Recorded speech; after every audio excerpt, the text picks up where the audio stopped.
तो दोस्तों आज की इस वीडियो में हम बात करेंगे किस तरीके से हम स्टॉक्स की फंडामेंटल एनालिसिस कर सकते हैं, क्योंकि अगर आप फंडामेंटली स्टॉक्स में अपने पैसे को इन्वेस्ट करते हैं तो आपके पैसे के डूबने के चांस बहुत ज़्यादा कम होते हैं और फंडामेंटली स्टॉक्स तेजी से ग्रो करते हैं। तो अगर हम किसी भी स्टॉक के फंडामेंटल्स को देखते हैं तो सबसे पहले हमें मार्केट कैप देखने को मिलती है। मार्केट कैप से हमें पता चलता है कि कंपनी की मार्केट वैल्यू कितनी है, या अगर हम पूरी की पूरी कंपनी को खरीदना चाहें तो हमें कितने पैसे की जरूरत पड़ेगी। कंपनी की मार्केट कैप निकालने के लिए कंपनी की करंट शेयर प्राइस को उस कंपनी के टोटल नंबर ऑफ शेयर से मल्टीप्लाई करते हैं। जैसे कोई एबीसी कंपनी है जिसका प्राइस 100 रुपये है और उस कंपनी के टोटल शेयर 10 करोड़ है, तो 100 मल्टीप्लाई 10 करोड़, तो एबीसी कंपनी की मार्केट कैप 1000 करोड़ रुपए आ जाएगी। यानी अगर हम पूरी की पूरी कंपनी के 100% शेयर बाय करना चाहें तो हमें 1000 करोड़ रुपए की जरूरत पड़ेगी। तो बात करते हैं पीई रेशियो के बारे में। पीई रेशियो का मतलब होता है price to earning ratio. PE ratio से हमें पता चलता है कौन सा शेयर महंगा है या फिर कौन सा शेयर सस्ता है। जैसे मान लीजिए कोई एबीसी कंपनी है जिसका प्राइस 1000 रुपये है और उसकी अर्निंग 100 रुपये है, तो इसका मतलब है हम 100 रुपये कमाने के लिए कंपनी को 1000 रुपये दे रहे हैं। एक और एग्जांपल से समझते हैं, जैसे कोई एक्सवीजी कंपनी है जिसका शेयर प्राइस 2000 रुपये है और उसकी अर्निंग 100 रुपये है। इसका मतलब हम 100 रुपये कमाने के लिए कंपनी को 2000 रुपये दे रहे हैं। एबीसी कंपनी का आपको पी 10 का देखने को मिलेगा, एक्सवीजी कंपनी का पी आपको 20 का देखने को मिलेगा। एबीसी कंपनी को हम उसकी ईयरली अर्निंग से 10 गुना ज़्यादा पैसा दे रहे हैं और एक्सवीजी कंपनी को हम उसकी ईयरली अर्निंग से 20 गुना ज़्यादा पैसा दे रहे हैं। पी रेशो आपको कई कंपनीज का 10, 20, 50 या फिर 100 से भी ज़्यादा देखने को मिलेगा। पी रेशो कंपनी की फ्यूचर अर्निंग के ऊपर डिपेंड करता है। जैसे एबीसी कंपनी की पर ईयर अर्निंग पहले 80 रुपये थी, फिर 90 रुपये हुई, फिर 100 रुपये हुई। इसका मतलब कंपनी धीरे धीरे ग्रो कर रही है। और एक्सवीजी कंपनी की पहले अर्निंग 20 रुपये थी, फिर 50 रुपये हुई, फिर 100 रुपये हुई। इसका मतलब कंपनी तेजी से ग्रो कर रही है। और एक्सवीजी कंपनी का पी रेशो आपको हाई देखने को मिलेगा और एबीसी कंपनी का पी रेशो आपको लो देखने को मिलेगा। लेकिन अगर हम मार्केट के हिसाब से देखें तो बड़ी कंपनीज का पी आपको हाई देखने को मिलेगा। जैसे जैसे कंपनी ग्रो करती है उसका पी कम होता रहता है। जैसे एक्सवीजी कंपनी का पी 20 का था, लेकिन कुछ ईयर्स के बाद हो सकता है हमें उसका पी 15 का देखने को मिले। एक लाइव एग्जांपल के लिए मैं यहाँ पर टाटा स्टील के स्टॉक को ओपन कर लेता हूँ। इसका पी रेशो हमें 5 का देखने को मिल रहा है। इसका मतलब हम कंपनी को 1 रुपये कमाने के लिए 5 रुपये दे रहे हैं। अब आप सोच रहे होंगे ये पी ज़्यादा है या फिर कम है। एक चीज़ हमेशा ध्यान रखना, अगर कंपनी का प्राइस ज़्यादा है तो उसका पी ज़्यादा हो सकता है, लेकिन अगर कंपनी का प्राइस कम है तो उसका पी भी कम होना चाहिए। अगर आप बहुत सारे स्टॉक्स की एनालिसिस कर उनमें से कुछ स्टॉक्स को पिक करना चाहते हैं तो मैं आपको रिकमेंड करूंगा आपको ऐसे ही स्टॉक्स को पिक करना है जिनका पी 15 या 20 से कम हो। तो बात करते हैं पीबी रेशियो के बारे में। पीबी रेशियो का मतलब होता है price to book value ratio. लेकिन पीबी रेशियो होता क्या है? Share price upon book value per share. Share price वो होता है जो इस वक्त मार्केट में शेयर का प्राइस चल रहा है, और बुक वैल्यू का मतलब होता है एसेट्स माइनस लाइबिलिटीज। एसेट्स वो होते हैं जिनसे कंपनी के पास पैसा आता है और लाइबिलिटीज वो होती हैं जिनको कंपनी ने पैसा देना होता है। जैसे एग्जाम्पल के लिए कोई एबीसी कंपनी है जिसके पास 100 रुपये के एसेट्स हैं और 50 रुपये की लाइबिलिटीज हैं, तो एसेट्स माइनस लाइबिलिटीज बचे 50। अब जो 50 रुपये बचे हैं वो उनके हैं जिन्होंने कंपनी के स्टॉक को बाय किया हुआ है, यानी जो शेयर होल्डर है। बुक वैल्यू का मतलब ये भी होता है अगर कल को कंपनी बंद हो जाती है तो हमें क्या मिलेगा। इस केस में हमें 50 रुपये मिलेंगे। ये थी टोटल बुक वैल्यू, लेकिन हमें चाहिए बुक वैल्यू पर शेयर। इसे निकालना बिल्कुल सिंपल है। बुक वैल्यू जो 50 रुपये है इसे टोटल शेयर से डिवाइड कर दीजिए।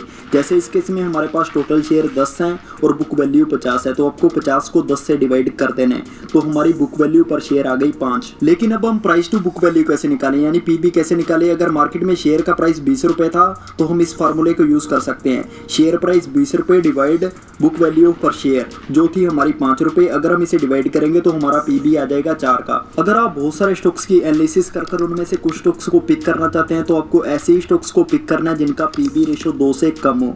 जैसे ओएनजीसी के शेयर को मैंने यहाँ पर ओपन किया हुआ है, इसकी बुक वैल्यू 221 रुपये है। अगर ये कंपनी आने वाले टाइम में बाई चांस बंद हो जाती है तो मुझे 221 रुपये मिलेंगे। अगर आप बड़ी कंपनीज में इन्वेस्ट करते हैं तो आपको बुक वैल्यू देखने की जरूरत नहीं है, लेकिन अगर आप पेनी स्टॉक्स में इन्वेस्ट करते हैं तो वहां पर बुक वैल्यू बहुत इंपॉर्टेंट है, क्योंकि पेनी स्टॉक्स एक दिन में 20% से ज्यादा भी गिर सकते हैं। तो बात करते हैं डेब्ट टू इक्विटी रेशो के बारे में। डेब्ट टू इक्विटी रेशो से हमें पता चलता है कि कंपनी के ऊपर कितना कर्जा है। आपने मार्केट के अंदर बहुत सारी ऐसी कंपनीज को देखा होगा जिनका प्राइस बहुत तेजी से ऊपर जा रहा है, या फिर ऐसी कंपनीज को देखा होगा जो बहुत ज्यादा डिविडेंड दे रही है। ऐसा कंपनी लोन लेकर भी कर सकती है। लोन 2 तरीके के होते हैं, शॉर्ट टर्म लोन और long term loan. Short term loan company को 12 महीने के अंदर वापस देना होता है और long long term loan company धीरे धीरे देती रहती है। लेकिन हमें किस तरीके से पता चलेगा कि कंपनी ने लोन लिया हुआ है? मान लीजिए कोई एबीसी कंपनी है जो 4 से 5% का डिविडेंड दे रही है। डिविडेंड को देखकर बहुत सारे लोग स्टॉक को बाय कर रहे हैं, जिससे स्टॉक का प्राइस बहुत तेजी से ऊपर जा रहा है। लेकिन जैसे ही कंपनी लोन वापस देगी, स्टॉक का प्राइस बहुत तेजी से नीचे गिरेगा। ऐसे में कंपनी अपने एसेट्स को ही बेच देती है। जब कंपनी अपने एसेट्स को ही बेच देती है तो कंपनी की ग्रोथ बंद हो जाती है। अब आप सोच रहे होंगे कि कंपनी के ऊपर अगर कर्जा है तो कितना कर्जा होना चाहिए कि हम उस कंपनी में इन्वेस्ट कर सकते हैं। इसे एक एग्जांपल से समझते हैं। डेब्ट टू इक्विटी का फार्मूला होता है टोटल डेब्ट डिवाइड बाय टोटल इक्विटी। जैसे कोई एबीसी कंपनी है जिसके ऊपर 15 लाख का डेब्ट है और 10 लाख की इक्विटी है। जब हम इसे डिवाइड करेंगे तो आंसर आ जाएगा 1.5। अब जो कंपनी के ऊपर 1.5 डेब्ट है, जो ज्यादा है या फिर कम है? अगर आपको कंपनी के ऊपर कोई भी कर्जा नहीं देखने को मिलता तो वो सबसे बड़ी है। अगर आप बहुत सारे स्टॉक्स की एनालिसिस कर उनमें से कुछ स्टॉक्स को पिक करना चाहते हैं तो आपको ऐसे ही स्टॉक्स को पिक करना है जिनका डेब्ट टू इक्विटी रेशियो 1 से कम हो। तो बात करते हैं आरओई रेशियो के बारे में। आरओई रेशियो का मतलब होता है returns on equity ratio. ROE से हमें पता चलता है कंपनी कितने % की रिटर्न्स दे रही है। आरओई का फार्मूला होता है net profit divide by share holders equity. Net profit, जिसे हम नेट इनकम भी बोलते हैं, ये कंपनी की इनकम स्टेटमेंट से आता है और जो शेयर होल्डर्स इक्विटी है वो कंपनी की बैलेंस शीट से आता है। जैसे एबीसी कंपनी की नेट इनकम $59.5 बिलियन थी और शेयर होल्डर्स इक्विटी साल की शुरुआत में $134 बिलियन थी और एंड में $107 बिलियन थी। अगर हम इसका आरओई कैलकुलेट करें तो हमें इसका आरओई 50% के आसपास देखने को मिलेगा। लेकिन अगर हमें यहाँ पर जो 50% का आरओई देखने को मिल रहा है, ये ज़्यादा है या फिर कम है? अगर हम इंडियन मार्केट के हिसाब से देखें तो इंडियन मार्केट में हमें 20 से 25% की रिटर्न्स देखने को मिलती है। उसके हिसाब से ये आरओई बहुत ज़्यादा है। अगर आप बहुत सारे स्टॉक्स की एनालिसिस कर उनमें से कुछ स्टॉक्स को पिक करना चाहते हैं तो आपको ऐसे ही स्टॉक्स को पिक करना है जिनका आरओई 20% से ज़्यादा हो। तो बात करते हैं डिविडेंड के बारे में। डिविडेंड में आपको अलग से पैसे मिलते हैं। हम स्टॉक मार्केट में 2 तरीके की कंपनीज में इन्वेस्ट करते हैं। पहली जो ग्रोथ कंपनीज होती हैं, दूसरी जो डिविडेंड पेइंग कंपनीज होती हैं। डिविडेंड का हिंदी में मतलब होता है लाभांश। लाभांश का मतलब होता है प्रॉफिट का हिस्सा। इसे एक एग्जांपल से समझते हैं। जैसे कोई एबीसी कंपनी है जिसने साल में 100 करोड़ का प्रॉफिट कमाया। अब उसके पास 2 ऑप्शन है। पहला कि वो इस पैसे को अपने शेयर होल्डर्स में बांट दे, जिसे हम डिविडेंड कहते हैं। कंपनी के पास दूसरा ऑप्शन है कि वो 100 करोड़ को अपनी ग्रोथ में यूज करे, जिससे कंपनी के शेयर का प्राइस बढ़ जाएगा। वॉरेन बफेट हमेशा कहते थे कि डिविडेंड वो कंपनीज देते हैं जिनको पता नहीं होता कि उन्हें अपने पैसे को कहाँ लगाना है।